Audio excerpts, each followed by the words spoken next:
Hi! இன்னைக்கு ஒரு super டூப்பரான spicy பன்னீர் fry recipe தான் பார்க்க போகிறோம். இந்த ஸ்பைசி பன்னீர் ஃப்ரையை நிமிஷத்தில் செஞ்சிடலாம். பட் டேஸ்ட் அடிபொலியாக இருக்கும். ஃபர்ஸ்ட் ஒரு கடாய் வச்சுக்கோங்க. அதில் 2 டேபிள் ஸ்பூன் ஆயில் ஆட் பண்ணிக்கோங்க. ஆயில் ஹீட் ஆனதுக்கப்புறம் 1 டேபிள் ஸ்பூன் அளவுக்கு பெருஞ்சீரகம், கொஞ்சமாக கருவேப்பிலை, 4, 5 காய்ந்த வத்தல் கிள்ளி சேர்த்துக்கோங்க. According to your spice tolerance நீங்கள் காய்ந்த வத்தல் கூடுதலாக கூட சேர்த்துக்கலாம். இது கூட ஃபைனாக சாப் பண்ண 2 பெரிய வெங்காயம், 6 தக்காளி, 2 பச்சை மிளகு சேர்த்து லைட்டாக வணக்கி விட்டுருங்க. அதுக்கப்புறம் 1 டேபிள் ஸ்பூன் அளவுக்கு இஞ்சி பூண்டு விழுது, தேவையான மசாலா பொடிஸ் சேர்த்துக்கலாம். நான் 1/4 ஸ்பூன் மஞ்சத்தூள், 1/2 டேபிள் ஸ்பூன் மிளகாய்த்தூள், 1 டேபிள் ஸ்பூன் அளவுக்கு குழம்பு மிளகாய்த்தூள் சேர்த்துருக்கேன். இந்த குழம்பு மிளகாய்த்தூள் வீட்டிலே எப்படி ப்ரிப்பேர் பண்ணுறதுன்னு சொல்லி ஆல்ரெடி ஒரு லாங் வீடியோவில் நான் ஷேர் பண்ணியிருக்கேன்.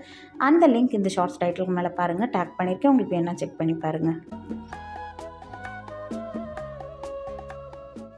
இப்போது இந்த ரெசிபிக்கு தேவையான அளவுக்கு சால்ட் அண்ட் கொஞ்சமாக வாட்டரும் ஆட் பண்ணி நல்லா இந்த மசாலாவோட ரா ஸ்மெல் போகிற அளவுக்கு குக் பண்ணி எடுத்துக்கலாம். வணங்கினதுக்கப்புறம் கொஞ்சமாக கொரியாண்டர் லீவ்ஸ் சேர்த்துக்கோங்க. So that it enhances the flavour of the recipe. And இந்த ஸ்டேஜில் நல்லா ஃப்ரெஷ்ஷான paneer cubes and 1 handful of grated பன்னீரும் சேர்த்து வணக்கி விட்டுருங்க. கிரேட்டட் பன்னீர் அண்ட் பன்னீர் க்யூப்ஸோடு சேர்த்து இந்த மசாலா சாப்பிட்றப்போ டேஸ்ட் ரொம்ப சூப்பராக இருக்கும். நீங்கள் இதை தோசைக்குள்ளே கூட பன்னீர் தோசை மாதிரி ஸ்டஃபிங் வச்சு கொடுக்கலாம். அண்ட் ஈவன் சப்பாத்தியில் பன்னீர் ரோல் மாதிரி கூட ப்ரிப்பேர் பண்ணி கொடுக்கலாம். ஈவன் ரைஸ் கூட நீங்கள் சேர்த்து சாப்பிட்றப்ப கூட அடிப்பொலியான ஒரு காம்பினேஷனாக இருக்கும்.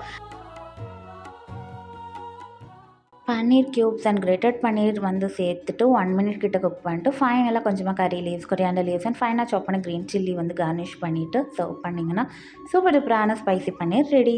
கண்டிப்பாக நீங்களும் ஒரு வாட்டி ட்ரை பண்ணி பார்த்துட்டு எப்படி இருந்துச்சுன்னா உங்கள் ஃபீட்பேக்கை கமெண்ட் பாக்ஸில் போஸ்ட் பண்ணுங்கள். இந்த வீடியோ பிடிச்சிருந்தாச்சுன்னா ஒரு லைக் கொடுங்க. மறக்காம நம்ம சேனலை சப்ஸ்கிரைப் பண்ணி வச்சுக்கோங்க. நம்ம வேறு ஒரு இன்ட்ரெஸ்டிங் வீடியோவில் பார்க்கலாம். Until then take care, Tata, bye bye.